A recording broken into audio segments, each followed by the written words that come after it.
सर्वांना नमो बुद्धाय, जय भीम। तथागत भगवान गौतम बुद्ध, विश्वभूषण डॉक्टर बाबासाहेब आंबेडकर आणि सर्व महामानव महामाता यांना विनम्रपणे त्रिवार पंचांग प्रणाम। आणि लॉर्ड बुद्धा चॅनलचे सर्व कार्यकर्ते आणि चॅनल यांनी मला जी संधी दिली त्याबद्दल मी सर्वांचे सुरुवातीलाच आभार व्यक्त करतो। 17 सप्टेंबर हा एक फार विशेष दिन आहे। या दिवशी डॉक्टर बाबासाहेब आंबेडकरांचे सुपुत्र भैयासाहेब आंबेडकर यांचा स्मृतिदिन आहे। हा दिनविशेष म्हटलं तर बहुजन समाजाच्या दृष्टीनं आणखीन अनेक महत्त्वाच्या घटना या तारखेला घडलेल्या आहेत। यात सांगायचंच म्हटलं तर पेराळ स्वामी यांचा जयंती दिवस आहे। त्याचप्रमाणे प्रबोधनकार ठाकरे यांचाही आज जयंती दिवस आहे। जागतिक कीर्तीचे धम्मप्रचारक आणि महाबोधी महावीर मुक्ती आंदोलनाचे प्रणेते अनागारी धम्मपाल यांचाही आज जयंती दिवस आहे। त्याचप्रमाणे सूर्यपुत्र आंबेडकरांचा स्मृतिदिन आहेच आणि मराठवाडा मुक्ती संग्राम दिन आजच आहे। त्यामुळं आज या दिनाचं महत्त्व अनन्यसाधारण आहे। आणि या दिनाचं औचित्य साधून 17 सप्टेंबर भैयासाहेब आंबेडकरांचा स्मृतिदिन आहे।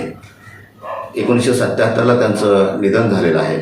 तर त्यांनी आपल्या आयुष्यामध्ये ज्या ज्या काय घटना कार्य केलेले आहेत ते कार्य दुर्लक्षित राहिलेले आहेत, लोकांच्यापर्यंत व्यवस्थित पोचलेले नाहीत। आणि म्हणून भैयासाहेब आंबेडकर नक्की त्यांनी काय केलं, कोण होते, काय याबद्दल समाज अजूनही अंधारात आहे।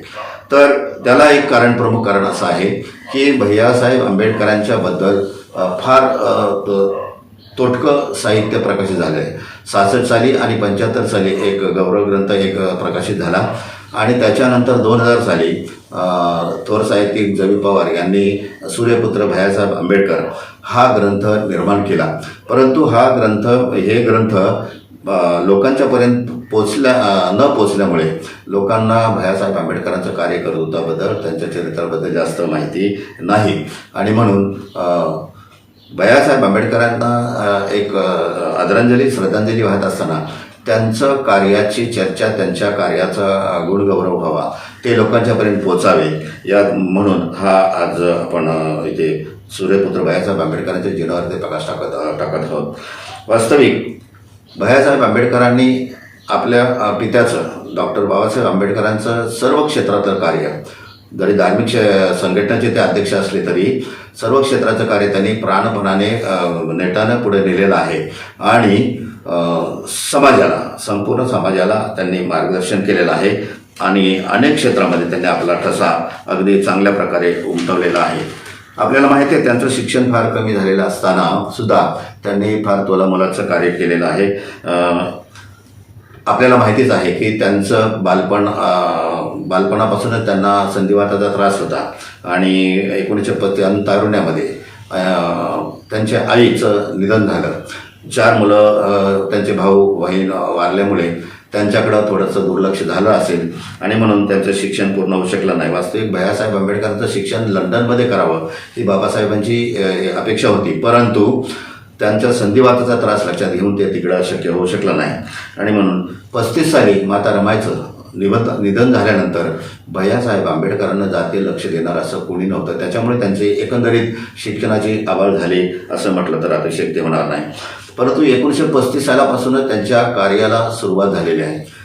1935 साली वयाच्या 23व्या वर्षी भैयासाहेब आंबेडकर, चुलत भाऊ मुकुंदराव आंबेडकर आणि अजून 14 कार्यकर्ते, असे 16 कार्यकर्त्यांची एक टीम बाबासाहेब आंबेडकरांनी शीख धर्माचा अभ्यास करण्यासाठी अमृतसरला, जिथे 12 महिने थंडी असते, तिकडे गेलेले आहेत। आणि काही महिने तिकडे वास्तव्य करून आल्यानंतर त्यांनी वयाच्या 26व्या वर्षी बुद्धभूषण प्रिंटिंग प्रेसचा किंवा जनता साप्ताहिकाचा व्यवस्थापक म्हणून कार्यभार आपल्या हातामध्ये घेतलेला आहे, कारण ते त्यांचं आवडीचं क्षेत्र होतं। आणि हे करत असताना जनता पाक्षिकातून त्यांनी आपल्या समाजातील लोकांच्यावर होणाऱ्या अन्याय अत्याचाराला वाचा फोडलेले आहे।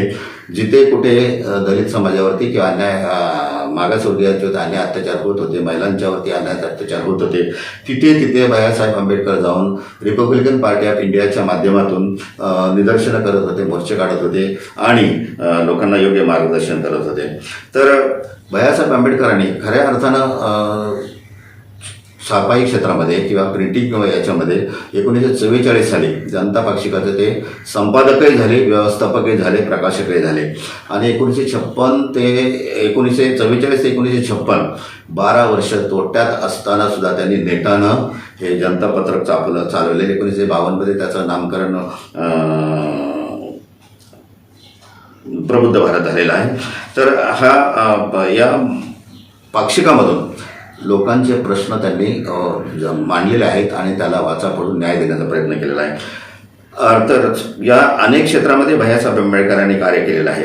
तर त्यांनी सामाजिक कार्य केलेलं आहे, धार्मिक कार्य केलेलं आहे, शैक्षणिक क्षेत्रामध्ये कार्य केले आहे, औद्योगिक क्षेत्रामध्ये कार्य केलेलं आहे, राजकीय क्षेत्रामध्ये. असं अष्टपैलू व्यक्तिमत्व डॉक्टर बाबासाहेब आंबेडकरांच्या सुपुत्राचं आहे. कारण बाबासाहेब आंबेडकर सूर्याप्रमाणे सगळ्या जगाला, सगळ्या भारतातील प्रत्येक नागरिकाला त्यांनी प्रकाश देऊन काय केलेला आहे, समता, स्वातंत्र्य, बंधुभाव, न्याय प्रस्थापित केला आहे. कोणताही मनामध्ये अडीत न ठेवता, सूड भावना न ठेवता त्यांनी सर्वांना समान संधी दिली. घटनेच्या माध्यमातून समता, स्वातंत्र्य, बंधुभाव, न्याय हे दिलं. जसं सूर्य कोणताही भेदभाव न करता आपली ऊर्जा, आपली शक्ती, आपली प्रकाश सगळ्या सृष्टीला देत असतो, त्याचप्रमाणे ह्या पृथ्वीवरच्या सूर्यानं सर्व जनतेला हे विकासाचे दालनं उघडी करून दिली आणि म्हणून ते आकाशातला अंतराळातला सूर्य आणि हे पृथ्वीवरले सूर्य बाबासाहेब होते आणि त्यांचा पुत्र म्हणून सूर्यपुत्र. बघा हे नाव सूर्यपुत्र अशा अर्थाने आलेलं आहे. तर सामाजिक कार्य करत असताना बाळासाहेब आंबेडकरांना वाटलं की काय, हे बाबासाहेब आंबेडकरांची स्मारकं ज्यांनी आंतरराष्ट्रीय पातळीवरती कीर्ती मिळवलेली आहे, सर्वोच्च शिक्षण संपादन केलं आहे, त्यांची स्मारकं, त्यांचे पुतळे व्हायला पाहिजेत आणि म्हणून त्यांनी मुंबईमध्ये पहिलं स्मारक केवळ 2.5 महिन्यामध्ये बांधून तयार केलं.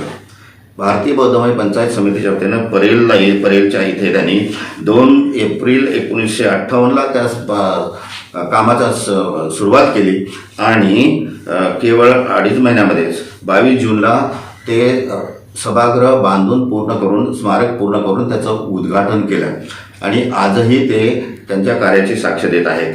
त्याचप्रमाणे बाबासाहेब आंबेडकरांची कर्मभूमी असलेल्या मुंबईमध्ये स्वतंत्र महाराष्ट्र झाल्यानंतर मंत्रालयासमोर डॉक्टर बाबासाहेब आंबेडकरांचा पुतळा व्हावा आणि पूर्ण कृती पुतळा व्हावा म्हणून त्यांनी महानगरपालिकेला देखील निवेदन दिलं, महापौरांना निवेदन दिलं आणि 1 महिना 2 महिन्यांनी त्याचा फॉलोअप घेतला. तर पाठपुरावा करत असताना महापौरांनी सांगितलं, तर म्हणे पुतळ्याची प्रगती काय आहे, तर म्हणे पुतळ्याची प्रगती अनुदानाअभावी, पैशाअभावी काम रखडलेलं आहे. म्हणजे किती पैशाची गरज आहे, तर त्या महापौर म्हटले की 17,000 रुपये कमी पडत आहेत. बाळासाहेब आंबेडकरांनी काही मिनिटांमध्येच त्यांना 17,000 रुपये नेऊन दिले. पुन्हा 17,000 रुपये दिल्यानंतर महिनाभर गेल्यानंतर पुन्हा महापौरांना ते भेटलेले आहेत आणि महापौरांना महापौर दोंदे होते त्यावेळेला. तर दोंदे साहेबांना भेटले आणि विचारलं पुतळ्याचं काम कुठपर्यंत आहे, कारण त्यांना 6 महिन्याच्या पुतळा निर्माण करून 26 जानेवारी प्रजासत्ताक दिनी त्या पुतळ्याचं अनावरण करायचं होतं आणि फक्त 4 महिने बाकी होते. ऑक्टोबरमध्ये ही प्रक्रिया सुरू झाली होती. पुन्हा त्यांनी महापौरांनी सांगितलं की अचानक हे काम हाती घेतल्यामुळं निधी उपलब्ध अजून झालेला नाहीत, अजून 10,000 रुपये कमी पडतात. बाळासाहेब आंबेडकरांनी पुन्हा 10,000 रुपये महापौरांना दिले. 60,000च्या आसपास त्या पुतळ्याचा खर्च झाला. त्यातले 37,000 रुपये बाळासाहेब आंबेडकरांनी त्या पुतळ्यासाठी दिलेले आहे आणि पहिला पूर्णाकृती पुतळा कप परेडला मंत्रालयाच्या समोर बाळासाहेब आंबेडकरांनी निर्माण केला. हे सामाजिक कार्य आहे, धार्मिक कार्य आहे, राजकीय सुद्धा कार्य आहे. कारण बाबासाहेबांनी ज्या ज्या क्षेत्रामध्ये कार्य केलंय त्या सर्वांचं प्रतिनिधित्व हा पुतळा करून लोकांना मार्गदर्शन करत होता, प्रेरणा देत होता, प्रोत्साहन देत होता. बाळासाहेब आंबेडकरांनी बाहेरगावच्या ठिकाणी कुठेही संपूर्ण भारतामध्ये आपल्या लोकांच्यावरती, महिलावरती काय अत्याचार अन्याय होत असेल तर तिथे जाऊन बाळासाहेब आंबेडकर काय करत होते, जाऊन मोर्चे करत होते, निदर्शनं करत होते आणि तिथे न्याय मिळवून देण्याचा त्यांनी प्रयत्न केलेला आहे. 30 डिसेंबर 1940 साली सातारा जिल्ह्यामध्ये जावळी तालुक्यात बेढे गावामध्ये महार जाती परिषद तिथे घेतली होती. त्या परिषदेला पूर्ण वेळ उपस्थित राहून संपूर्ण परिषदेला भैयासाहेबांना दिवसभरामध्ये मार्गदर्शन केलं आहे आणि परिषदेत कशी घ्यावी, त्याच्यामध्ये विषय काय असावेत या दृष्टीनं मार्गदर्शन केलं. 28 ऑक्टोबर 1954ला बाबासाहेब आंबेडकरांच्या आंबेडकरांना 60 वर्ष पूर्ण होऊन गेले होते आणि त्यांचा हिरक महोत्सव साजरा करायचं कोणी लक्षात आलं नव्हतं. पण भैयासाहेबांना जेव्हा आठवलं मग त्यांनी बाबासाहेब आंबेडकरांचा हिरक महोत्सव 1954 साली 28 ऑक्टोबरला मुंबईमध्ये साजरा केला आणि त्या कार्यक्रमाचं संपूर्ण जबाबदारी स्वतःवर घेतली. कार्यक्रमाचे खजिनदार ते होते. कार्यकर्त्यांनी उत्स्फूर्तपणे 1 लाखाची थैली डॉक्टर बाबासाहेब आंबेडकरांना भेट दिली. संपूर्ण कार्यक्रम यशस्वी तर केला, परंतु पैशाचा जमा खर्चा हिशेब चोख, अगदी चोख बाबासाहेब आंबेडकर सुपुत्रांना ठेवला आणि हे फार मोठे त्यांचं कार्य आहे. त्याच्यामुळं लोकांच्या मध्ये एक वेगळा उत्साह निर्माण झाला. 1959 साली भूमिहीनांचा सत्याग्रह देशामध्ये सुरू झाला होता, तर त्या सत्याग्रहामध्ये पण सहभागी झाले. हा सत्याग्रह महाराष्ट्रामध्ये संपूर्ण देशामध्ये 1964 साली फार मोठा सत्याग्रह लोकांनी स्वयंस्फूर्तपणे सत्याग्रह करून स्वतःला अटक करून घ्यायचं धोरण आजमावलं आणि त्या सत्याग्रहाचं नेतृत्व सुपुत्र भैयासाहेब आंबेडकरांनी केलं आणि लोकांनी उत्स्फूर्तपणे 1000 लाख नव्हे तर 3.5 लाख लोकांनी स्वतःला उत्स्फूर्तपणे अटक करून घेतली. देशामध्ये त्यावेळेला बंदिवान करून तुरुंगामध्ये ठेवायची क्षमता 3 ते 4 हजार होती. तिथे 3.5 लाख लोकांनी उत्स्फूर्तपणे बंदिवान बनवून घेतल्यानंतर सरकारचे तारांबळ उडाली आणि तत्कालीन प्रधानमंत्री लाल बहादूर शास्त्री साहेबांनी ह्या शिष्टमंडळाला भैयासाहेबांना आणि जे नेते मंडळ आहे त्यांना बोलवलं आणि भूमिहीनांना जमीन देण्याचा तसा ठराव पास केला आणि भूमिहीनांना जमिनी मिळू लागल्या. हे फार मोठं सामाजिक कार्य त्यांनी केलेलं आहे. तर 1966 साली मुंबईमध्ये धार्मिक दंगल झाले, जातीय दंगल झाली होती आणि आपले लोक वरलीमध्ये जातीय दंगल झाली होती, तर लोक भयभीत झाले होते. तर भैयासाहेब आंबेडकरांना हे कळाल्याबरोबर ते वरलीमध्ये गेलेले आहेत. घराघरामध्ये जाऊन लोकांना धीर दिलेला आहे, त्यांना आधार दिलेला आहे आणि 3 जानेवारी 1966ला फार मोठी जाहीर सभा वरळीमध्ये घेऊन हे शांतता प्रस्थापित केली आणि लोकांना धीर दिला आणि हे सांगितलं की आपण बिलकुल घाबरायचं नाही, जशाच तसं उत्तर द्यायचं, पुढच्या कारवाईला मी तयार आहे, तुम्ही अजिबात घाबरू नका. म्हणजे लोकांच्या मध्ये एक प्रकारे स्वाभिमान निर्माण केला आणि त्यांना कुठल्याही संकटाला सामना करण्यासाठी त्यांनी तयार केलं आहे. तर पुढे त्यांच्या लक्षात आलं की ज्या जागेवरती बाबासाहेब आंबेडकरांचा अग्निसंस्कार झालेले आहेत त्या जागेवर बाबासाहेब आंबेडकरांचं स्मारक झालं पाहिजे आणि ही गोष्ट कार्यकर्त्यांना नेते मंडळींना बोलून दाखवली आणि त्यावरती ठरलं आणि मग महानगरपालिकेमध्ये एक निवेदन दिलं की बाबा बाबासाहेब आंबेडकरांचं स्मारक आम्हाला इथे बनवायचं आहे, तर 40 फूट बाय 40 जागा आम्हाला उपलब्ध करून द्या, मंजुरी द्या. आठवड्याभराने त्याचा पाठलाग करत असताना महापौरांनी तिथे फक्त 8 फूट बाय 8 फूटची जागा एका भारत देशाच्या जगातल्या सर्वश्रेष्ठ घटनाकाराचं स्मारकाला फक्त 8 फूट बाय 8 फुटाची जागा मंजूर केली.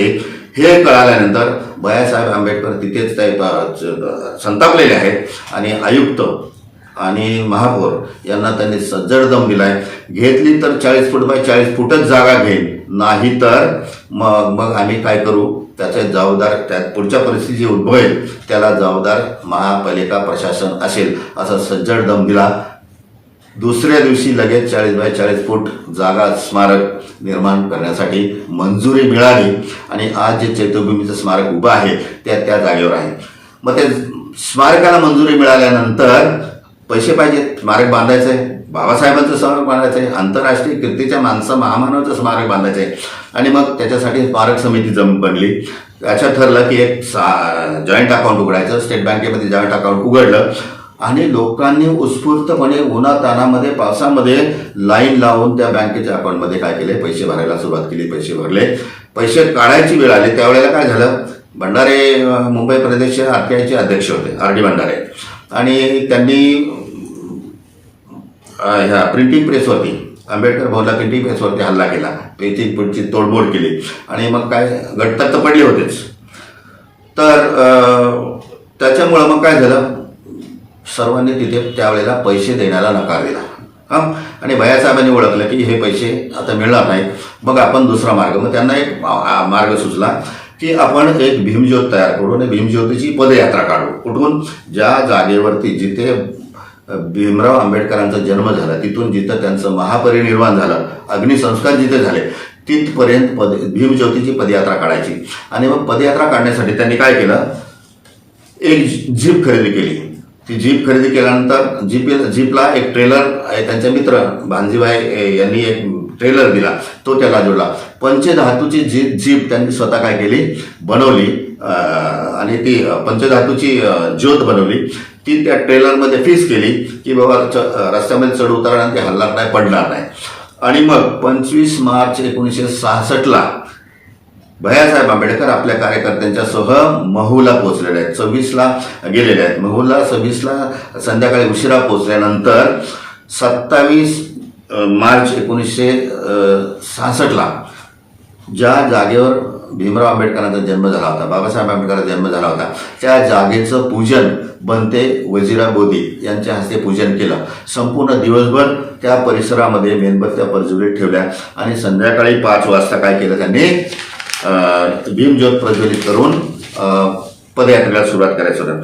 तर ती भीमज्योत प्रज्वलित करण्यासाठी त्यावेळेला भारत सरकारचे मजूर मंत्री आदरणीय जगजीवनराम साहेब आले होते आणि या संपूर्ण कार्यक्रमाचे अध्यक्ष दादासाहेब गायकवाड होते. या दोघांच्या शुभहस्ते ते भीमज्योत प्रज्वलित केली आणि 27 मार्चला संध्याकाळी तिथून 5 वाजता ज्योतीचं प्रस्थान झालं.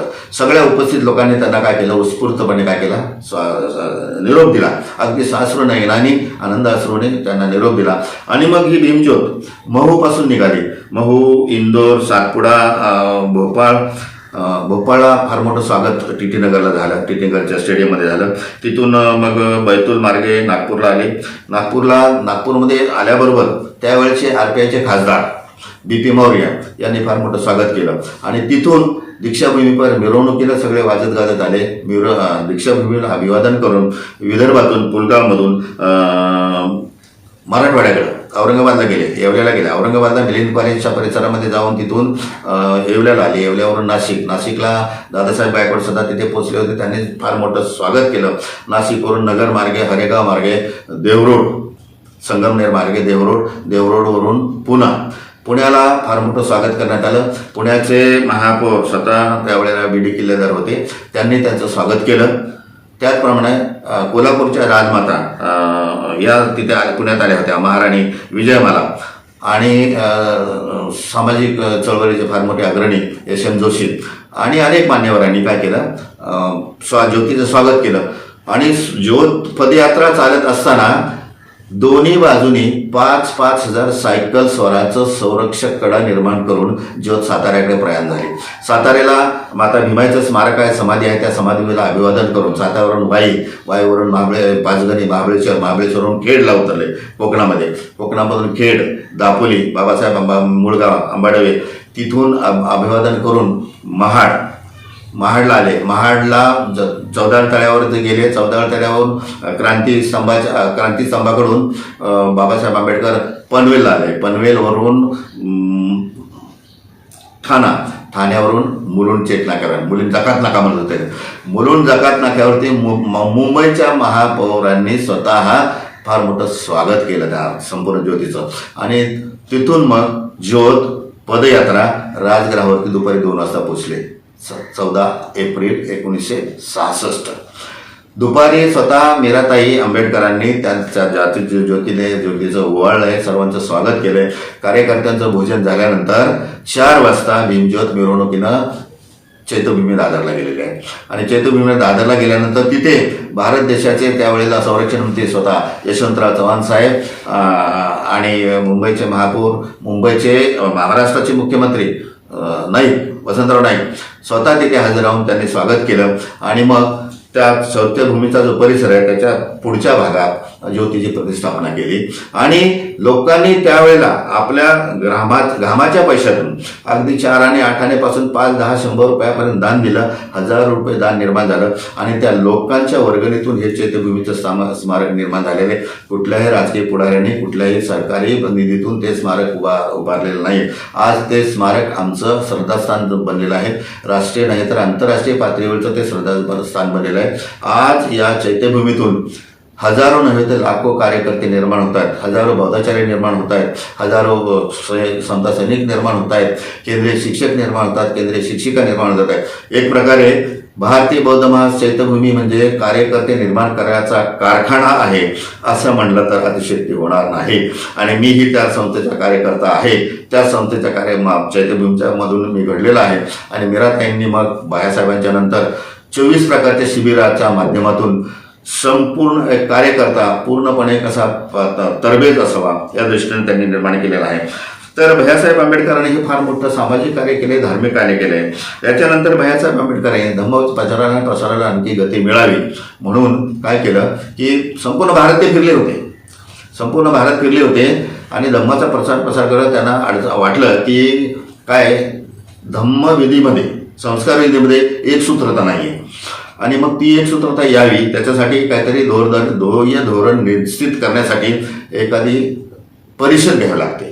आणि मग त्यांनी भारतीय बौद्ध महासभेची पहिली राष्ट्रीय धम्म परिषद मुंबईमध्ये पुरंदरे स्टेडियमवरती जागतिक कीर्तीचे धम्मगुरू आदरणीय दलाई लामा यांच्या अध्यक्षतेखाली मुंबईमध्ये धम्म परिषद भरवली 27-28 ऑक्टोबर 1967 साली आणि 1968 साली माफ करा.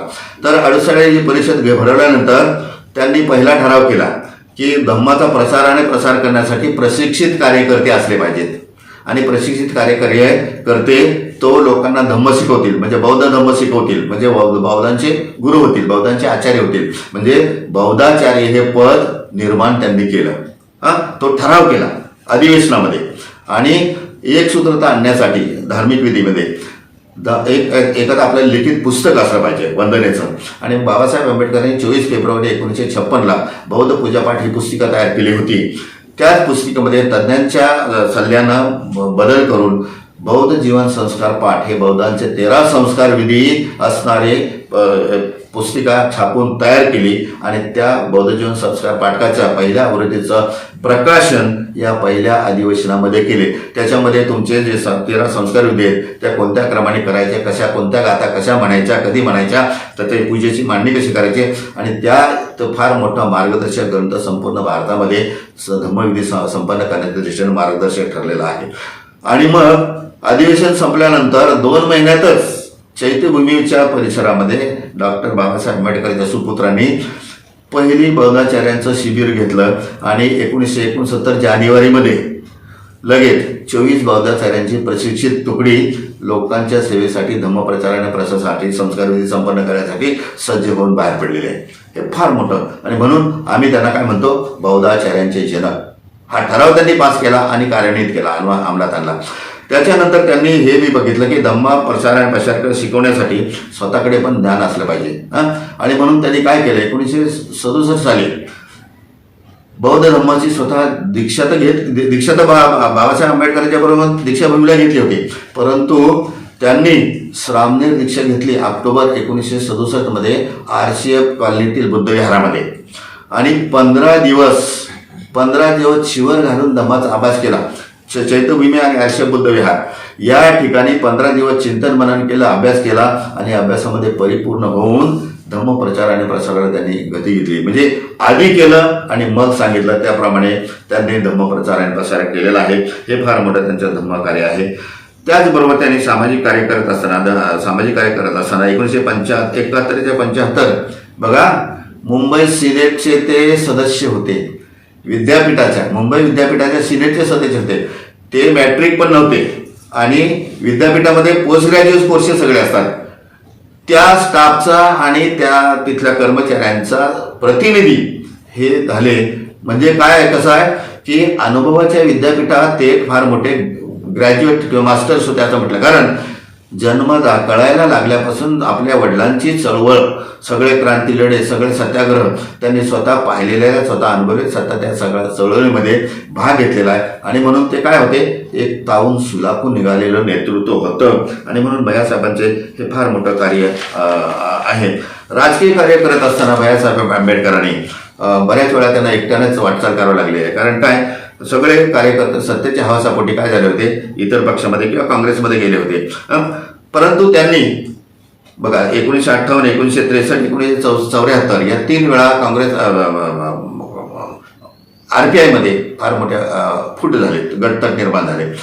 परंतु भैयासाहेब आंबेडकरांनी आपली हिंमत न हारता 1959, 1963 आणि 1974 ऐक्याचा फार मोठा प्रयत्न केला. सगळ्या आपल्या RPIच्या पुढाऱ्यांना एका स्टेजवर आणण्याचा प्रयत्न केला. 74 साली त्याला यशही आलं, परंतु ते जास्त वेळ टिकलं नाही. आणि मग ते एकट्यानंच काय झालं, राजकीय क्षेत्रामध्ये एकट्यानेच प्रवास करत राहिले, एकट्यानेच कार्य करत राहिले. उदाहरण द्यायचं म्हटलं तर बघा, S.K. पाटलांनी R.D. भंडारेंना काँग्रेसमध्ये घेतलं, यशवंतराव चव्हाणांना दादासाहेब गायकवाडांना काँग्रेसमध्ये घेतलं, वसंतराव नाईकांनी रासू गवेंना काँग्रेसमध्ये घेतलं. आणि त्याच्यानंतर मग रुपोते साहेब, B.C. कांबळे साहेब, बॅरिस्टर खोब्रागडे, अनेक नेते एक एक करून काँग्रेसच्या सत्तेमध्ये सहभागी झाले. परंतु भैयासाहेब आंबेडकर वडिलांच्या प्रमाणे स्वाभिमान बाळगून काय करत राहिले, एकट्यानं प्रवास करत राहिले. 1957 साली लोकसभेची दुसरी निवडणूक जाहीर झाली आणि संयुक्त महाराष्ट्र समितीच्या वतीनं भैयासाहेब आंबेडकरांना पुण्यातून उमेदवारी देण्याचं निश्चित झालं. कारण पुन्हा त्यावेळेला पुन्हा हे राखीव मतदारसंघ होता. आणि भैयासाहेबांना जी.के. मानेंनी ती ऑफर आणली.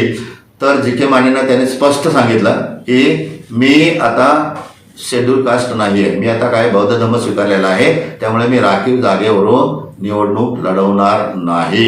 म्हणजे इतके स्पष्ट वक्ते होते ते.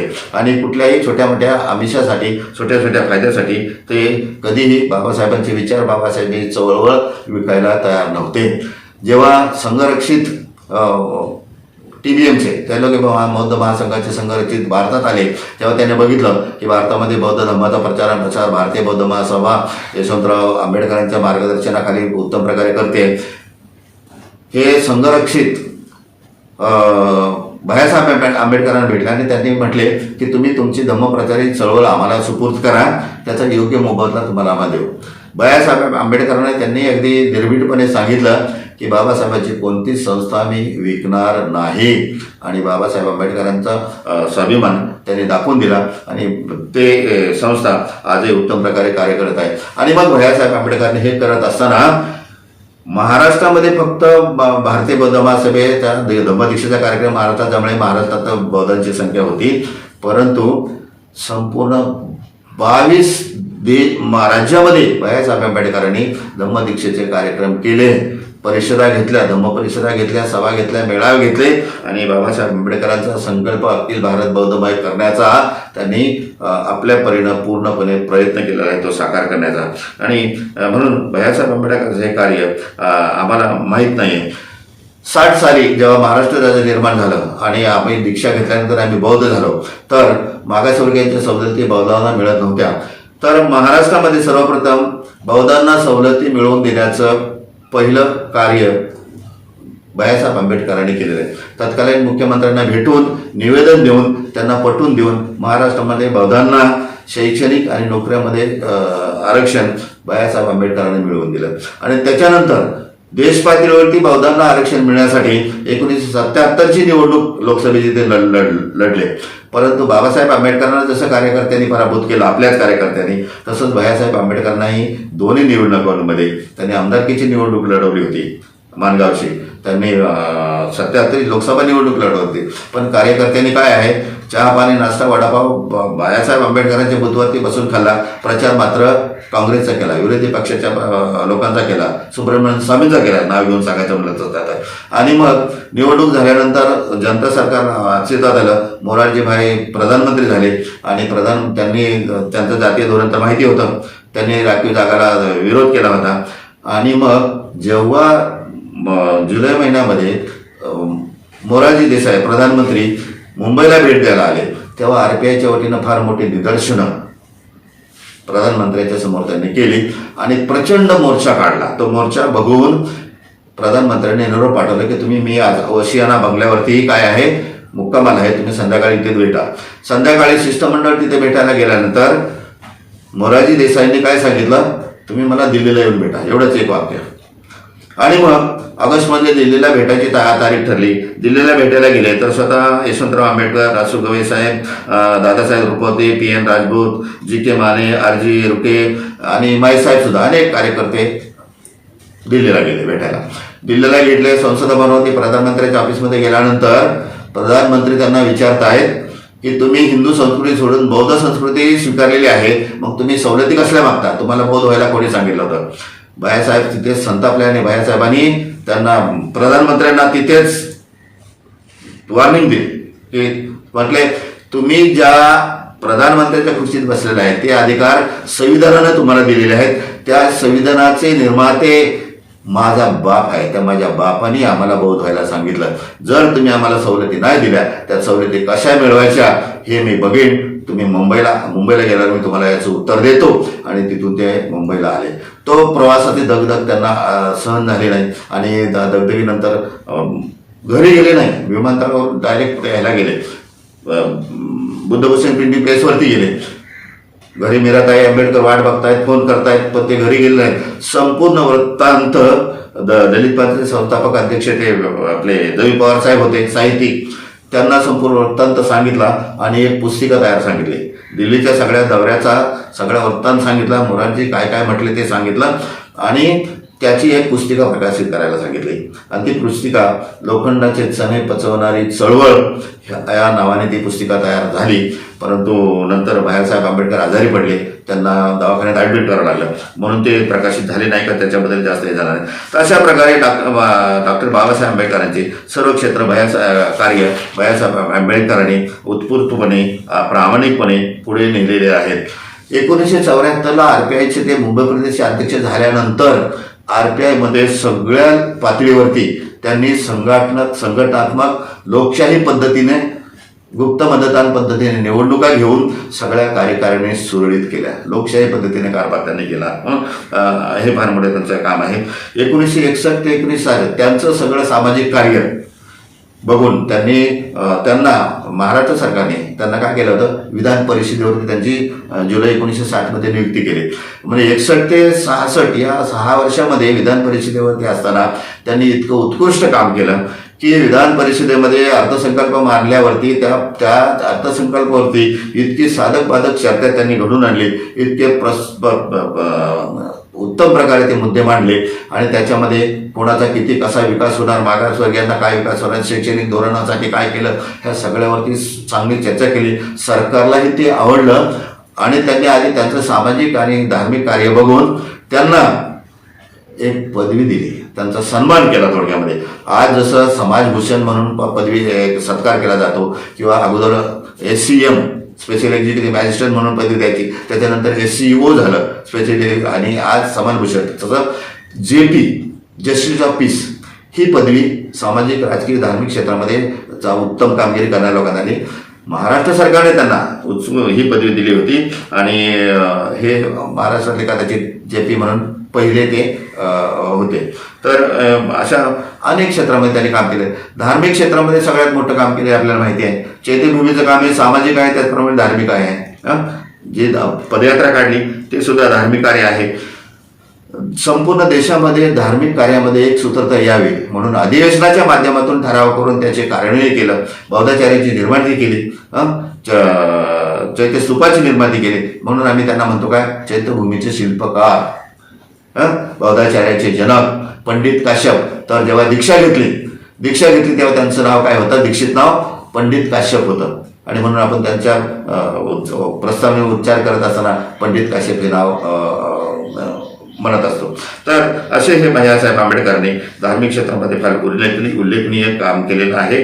आणि बाबासाहेबांची पुतळे स्मारक तर उभारलीत, परंतु देशामध्ये अनेक ठिकाणी पुतळे आणि स्मारक उभारण्यासाठी लोकांना मार्गदर्शन केलं आणि मदतही केलेली आहे. तर बाबासाहेब आंबेडकरांनी अशा प्रकारे फार मोठं काम केलेलं आहे. धार्मिक क्षेत्रामध्ये बाळासाहेब आंबेडकरांनी आंतरराष्ट्रीय पातळीवर सुद्धा काम केलेलं आहे. आंतरराष्ट्रीय धम्म परिषदामध्ये भैयासाहेब आंबेडकरांनी भारताचं प्रतिनिधित्व केलेलं आहे. ते जपानला गेलेले आहेत, श्रीलंकेला गेलेले आहेत, लंडनला गेलेले आहेत, ब्रह्मदेशाला गेलेले आहेत आणि सोबत शिष्टमंडळ. ब्रह्मदेशाच्या परिषदेला गेलेले असताना बँकॉक इथे परिषद होती. तर त्या बँकॉकच्या परिषदेमध्ये बाबासाहेब आंबेडकरांनी लिहिलेला ग्रंथला the Buddha and his Dhamma English आवृत्ती 100 कॉपी 100 प्रती भैयासाहेब आंबेडकर बँकॉकला आंतरराष्ट्रीय परिषदेमध्ये घेऊन गेलेले आहेत आणि 100 देशातल्या प्रतिनिधींना एक कॉपी मोफत वाटलेली आहे. की बाबासाहेब आंबेडकरांनी धम्म स्वीकारला आहे, तो त्यांच्या दृष्टिकोनातून धम्म कसा आहे, संपूर्ण त्रिपिटकाचा सार काढून त्यांनी त्यांचा धम्म हा ग्रंथ लिहिला. तो त्या धम्माच्या 100 प्रती बँकॉकच्या अधिवेशनामध्ये वाटला. हे फार त्यांचं मोठं प्रचार आणि प्रसाराचं कार्य आहे. त्याचबरोबर दिल्लीला धार्मिक अधिवेशन झालं, सारनाथला झालं. त्या सारनाथ अधिवेशनाला सुद्धा भैयासाहेब आंबेडकर स्वतः उपस्थित राहिलेले. अशा प्रकारे धार्मिक क्षेत्रामध्ये भैयासाहेब आंबेडकरांनी फार मोठं काम केलेलं आहे. औद्योगिक क्षेत्रामध्ये त्यांनी अशी कामं केलेली आहेत की औद्योगिक क्षेत्रामध्ये काम करत असताना त्यांना वाटत होतं की आपण स्वतःच्या पायावर उभं राहावं, आर्थिकदृष्ट्या सक्षम व्हावं आणि त्यांनी स्वतःचा सिमेंटचा कारखाना काढला मुंबईमध्ये. स्वतःचा सिमेंट कारखाना, त्यात 25% त्यांची स्वतःची भागीदारी होती आणि 25% भागीदारी असताना भारत स्वतंत्र झाला होता, महाराष्ट्र स्वतंत्र झाला होता. त्यामुळे सगळीकडे विकासाची कामं सुरू होती. त्यामुळे सिमेंटला खूप मागणी होती आणि कारखाना खूप चांगला नफ्यामध्ये चालला होता. मग विरोधी जे आपलेच लोक होते, नेते मंडळी होती, त्यांनी काय केलं, बाबासाहेबांना फोन केले, बाबासाहेबांना पत्र लिहिले की तुमचा मुलगा यशवंतराव काय करतोय, तुमच्या नावाचा वापर करून गैरफायदा घेतोय आणि व्यवसाय करतोय आणि वडिलांच्या मध्ये आणि मुलामध्ये एक मतभेद निर्माण करण्याचे प्रयत्न केले. हे जेव्हा भैयासाहेबांना कळलं तर वडिलांच्या मध्ये माझ्याबद्दल वाईट मत होऊ नये म्हणून त्यांनी तो व्यवसाय बंद केला, फायद्यामध्ये असलेला व्यवसाय बंद केला. पुन्हा मग त्यांनी दुसरा व्यवसाय सुरू केला. कारण बांधकाम क्षेत्रामध्ये सगळे नवीन डेव्हलपमेंट होत होते, विकासाचे कामे सरकारच्या माध्यमातून, महानगरपालिकेच्या माध्यमातून होत होती. तर ते कार्य भैयासाहेब आंबेडकरांनी बांधकाम क्षेत्रामध्ये उडी घेतली आणि खूप काम विमानतळ क्षेत्रामध्ये स्पेशली भैयासाहेब आंबेडकरांनी फार यश संपादन करत असताना, नफा कमवत असताना पुन्हा विरोधी लोकांना पोट दुखू लागलं आणि त्यांनी बाबासाहेबांना फोनच्या माध्यमातून, पत्राच्या माध्यमातून कागाळ्या केल्या आणि वाडवडीला पिता आणि पुत्रामध्ये मतभेद निर्माण करायचे प्रयत्न केले. हे भैयासाहेब आंबेडकर कार्यानंतर त्यांनी तो व्यवसाय पण बंद केला आणि मग शेवटी तिसरा व्यवसाय जो त्यांचा आवडीचा होता की प्रिंटिंग प्रेस. या प्रिंटिंग प्रेसमध्ये त्यांनी आपलं करिअर घडवलं. हे करिअर घडवत असताना त्यांना वाटत होतं, प्रिंटिंग प्रेसची त्यांना यंत्राची खूप आवड होती आणि मग प्रिंटिंग प्रेसची सगळी दुरुस्ती त्यांना येत होती आणि प्रिंटिंगमध्ये स्वतः मुद्रण आणि छपाई हे स्वतः ते करत होते. मुद्रण ते पण इंग्लिश आणि मराठी दोन्ही भाषेचं. आणि मग त्यांना वाटत होते की बाबासाहेब आंबेडकरांचे लिखित सर्व ग्रंथ, त्यांची वाचनं, त्यांचे सभा याच्यातून दिलेली वाचनं हे सगळे या प्रेसमधून छापून घ्यावेत आणि हे त्यांचा मानस होता. आणि मग त्यांनी अनेक ग्रंथ बाबासाहेब आंबेडकरांचे छापलेले. उदाहरण द्यायचं झालं तर thoughts on Pakistan, thoughts on linguistic state. बौद्ध पर्व हा आपटे यांनी 800 पानाचा मराठी ग्रंथ लिहिला होता, संपूर्ण बुद्ध चरित्र आणि बुद्धांचं कार्य 45. तो ग्रंथ सुद्धा भैयासाहेब आंबेडकरांनी या प्रेसमध्ये छापला आणि संस्थेची सर्व पत्रकं, सर्व हँडबिल्स, सभेची कार्यक्रमाची पत्रकं त्यामध्ये छापून हे करत होते. अनेक कार्यक्रमाचे पत्रकं छापत होते आणि कोणताही भेदभाव न करता या प्रिंटिंग प्रेसमध्ये साहित्यिक क्षेत्रामध्ये काम करत असताना भैयासाहेब आंबेडकरांनी काय केलं, तोट्यात चालले आहे म्हणून त्याला जरा चालना मिळावी, तोटा कमी व्हा म्हणून वेगवेगळ्या युक्त्या अंमलात आणल्या. आणि मग नवोदित जे आपले कलाकार होते, कवी होते, गायक होते, लेखक होते, साहित्यिक होते, त्यांना संधी दिली. त्यांचे लेख, त्यांचे कविता, त्यांचे पोवाडे या पाक्षिकामधून, जनतामधून, प्रबुद्ध भारतमधून प्रकाशित करू लागले. दिनेश लखमापूरकर तुमच्या नाशिकचेच आहेत, ते फार मोठे कवी होते त्यावेळेला आणि त्यांना भैयासाहेब आंबेडकरांनी या बुद्धभूषण प्रिंटिंग प्रेसमधून त्यांचे कविता गीतं छापून त्यांना प्रकाशात आणलं. 1961 साली त्यांच्या गावी बाबासाहेब आंबेडकरांची फार मोठी जयंती साजरी करणार होते. जयंती साजरी करण्यासाठी ते गेलेले असताना भैयासाहेब आंबेडकरांसाठी वेगळी बैलगाडी सजवली होती. कारण भैयासाहेब आंबेडकरांना चालण्याचा त्रास होता, संधिवाचा त्रास होता, लोकांना माहीत होतं. म्हणून त्यांच्यासाठी वेगळी बैलगाडी सजवून त्याच्यामध्ये खुर्ची फिट करून व्यवस्थित सजवून ठेवली होती. आणि भैयासाहेब तिथे पोहोचल्यानंतर कार्यकर्त्यांनी त्यांना विनंती केली, परंतु भैयासाहेब आंबेडकरांनी विनम्रपणे नकार दिला. म्हणे माझी सेवा शुश्रूषा मला नको आहे, माझा सन्मान नको आहे. तुम्हाला सन्मान करायचाच असेल तर भैयासाहेब आंबेडकर म्हणाले की माझ्या वडिलांनी बाबासाहेब आंबेडकरांनी ज्या संस्था निर्माण केलेल्या आहेत त्या संस्था बळकट करा. हा खऱ्या अर्थाने माझा आणि बाबासाहेब आंबेडकरांचा सन्मान होईल. आणि ते संपूर्ण मिरवणुकीमध्ये पायी चालत राहिले, कधी कुणाकडून सेवा करून घेतली नाही. एवढी मोठी पदयात्रा काढली भीमज्योतीची, पण त्यामध्ये सुद्धा त्यांनी कोणाकडून सेवा करून घेतली नाही. शंकरराव पाटील फार मोठे साहित्यिक, बाबासाहेबांचे समकालीन, त्यांच्या गावी जयंतीला सांगली जिल्ह्यामध्ये आटपाडीला गेलेले असताना कार्यकर्ते न्यायला आले तर खाजगी गाडीतून त्यांना घेऊन जाणार होते. खाजगी गाडीचं बिल हजारामध्ये होतं आणि कार्यकर्त्यांना ते परवडत नाही. भैयासाहेब आंबेडकरांनी स्वतः प्रस्ताव दिला की अरे आपल्याला कशाला खाजगी गाडी पाहिजे, सरकारी व्यवस्था आहे. आणि ट्रेननं 3rd क्लास तिसऱ्या श्रेणीमध्ये ट्रेननं पुण्यापर्यंत त्यावेळेला ट्रेन होती, पुण्यापर्यंत ट्रेननं प्रवास केला, रेल्वेनं प्रवास केला आणि पुण्यावरून साध्या ST बसनं प्रवास केला. आणि भैयासाहेब आंबेडकर सांगलीला लग्न याच्यामध्ये जयंतीच्या कार्यक्रमाला गेलेले आहेत.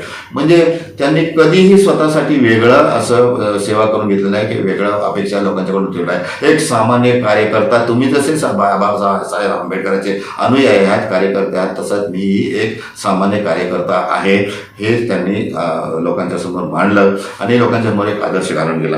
आणि म्हणून बाबासाहेब आंबेडकरांनी जे जे कार्य केलं त्या संपूर्ण क्षेत्रामध्ये भैयासाहेब आंबेडकरांनी साहित्यिक क्षेत्र असेल, जरी ते साहित्यिक नसले, त्यांनी ग्रंथ लिहिलेले असले तरी अनेक ग्रंथाला त्यांनी छापून प्रकाशित केलं. म्हणजे प्रकाशक म्हणून, साहित्यिक मुद्रक म्हणून, प्रिंटर म्हणून, संपादक म्हणून, व्यवस्थापक म्हणून ह्या जबाबदाऱ्या त्यांनी पाहिलेल्या आहेत. त्याचप्रमाणे सामाजिक क्षेत्रामध्ये, धार्मिक क्षेत्रामध्ये, राजकीय क्षेत्रामध्ये, शैक्षणिक क्षेत्रामध्ये त्यांनी जरी शाळा नवीन चालू केलेल्या असल्या तरी बाबासाहेब आंबेडकरांनी सुरू केलेल्या शाळा, कॉलेजेस किंवा बोर्डिंग हॉस्टेल्स या आहेत त्या व्यवस्थित चालण्यासाठी त्यांनी सरकारांमध्ये, महानगरपालिकांमध्ये त्यांना निवेदनं देऊन त्यांचे अनुदान वाढवण्यासाठी, त्यांच्या जिथे काही सुविधा नसतील त्या सुविधा देण्यासाठी याच्यासाठी त्यांनी प्रयत्न केले. आणि या शैक्षणिक संस्था व्यवस्थित कार्यरत व्हाव्यात याच्यासाठी त्यांनी अथक प्रयत्न केलेले आहेत. म्हणजे आपल्या लक्षात येईल की भैयासाहेब आंबेडकरांचं कार्यकर्तृत्व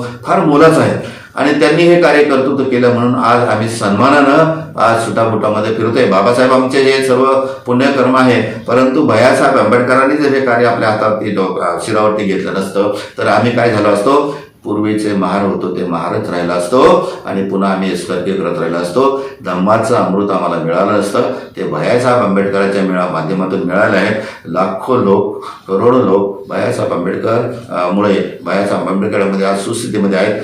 महाराष्ट्रामध्ये म्हणाल तर पहिल्या शैक्षणिक आणि नोकरीमध्ये आरक्षण मिळाल्यामध्ये महाराष्ट्रीय पदाची प्रगती अजून चांगली झालेली आहे, हे तुमच्या माझ्या लक्षात येईल. त्यांनी 1961 साली पहिली बौद्धांची जनगणना केली आणि महाराष्ट्रामध्ये दीक्षांत समारंभ महाराष्ट्रात झाल्यामुळं, बाबासाहेबांनी केल्यामुळं 38 लाख एकट्या महाराष्ट्रामध्ये बौद्ध मिळाले. परंतु संपूर्ण देशामध्ये किती मिळाले तर 53 लाख फक्त. आणि हे लक्षात घेऊन भैयासाहेब आंबेडकरांनी संपूर्ण देशामध्ये फिरून धम्माचा प्रचारानं केला. 62 राज्यामध्ये भारतीय बौद्ध महासभेची शाखा स्थापन करून धम्म प्रचार प्रसारा केलेली आणि लाखो लोकांना धम्माची दीक्षा दिलेली आहे. आणि म्हणून आज आम्हाला काय आहे, भारतीय बौद्ध महासभेच्या माध्यमातून काय होत आहे की धम्म प्रचार आणि प्रसार पाहायला मिळतोय. आम्ही आज धम्माचं जीवन सन्मानानं जगतो आहोत. भारतीय बौद्ध महासभा ही बाबासाहेबांनी स्थापन केल्यापासून आजपर्यंत एकमेव संस्था आहे की जी धम्म प्रचार आणि प्रसाराचा प्रामाणिकपणे कार्य करते. आज संस्थेचं ध्येय धोरण असं आहे, प्रत्येक गाव, प्रत्येक वार्ड तिथे भारतीय बौद्ध महासभेची शाखा झाली पाहिजे. तिथे प्रत्येक घरामध्ये बौद्धाचार्य निर्माण झाला पाहिजे, प्रत्येक घरामध्ये समता सैनिक निर्माण झाला पाहिजे. आणि अशा दृष्टीने बाबासाहेब आंबेडकरांचा संकल्प आम्ही पूर्ण करू शकतो. आणि म्हणून 17 सप्टेंबर हा भैयासाहेब आंबेडकरांचा स्मृतिदिन आहे. जर त्यांनी हे कार्य केलेले कार्य आहे आहेत हे जर आपण लोकांच्यापर्यंत पोहोचवले तर खऱ्या अर्थाने भैयासाहेबांना ही फार मोठी आदरांजली, फार मोठी श्रद्धांजली होईल. आणि म्हणून सर्व कार्यकर्त्यांना विनंती करावी वाटते, सामाजिक संस्थांना, धार्मिक संस्थांच्या लोकांना विनंती करावी वाटते की भैयासाहेबांची उपेक्षित राहिलेल्या कार्याला प्रसिद्धी देण्यासाठी त्यांच्या जीवनावरती चर्चासत्र, त्यांच्या जीवनावरती कार्यशाळा, त्यांच्या जीवनावरती व्याख्यानं तयार करा. बघा, बाबासाहेबांच्या जीवनावरती लाखो करोडो गीतं लिहिली गेली, लाखो गीतं प्रकाशित झाली, पण परंतु भैयासाहेबांच्या जीवनावरती एकही गीत अजून ऐकायला मिळालं नाही. आणि म्हणून भैयासाहेबांचं कार्य उपेक्षित राहिलेलं आहे. तर आपण याची दखल घेऊन भैयासाहेबांच्या कार्याला न्याय द्याल. सर्वांच्या प्रति मंगलाची मंगल कामना करून मी आपली रजा घेत आहे. नमो बुद्धाय. जय भीम, जय भारत, जय संविधान.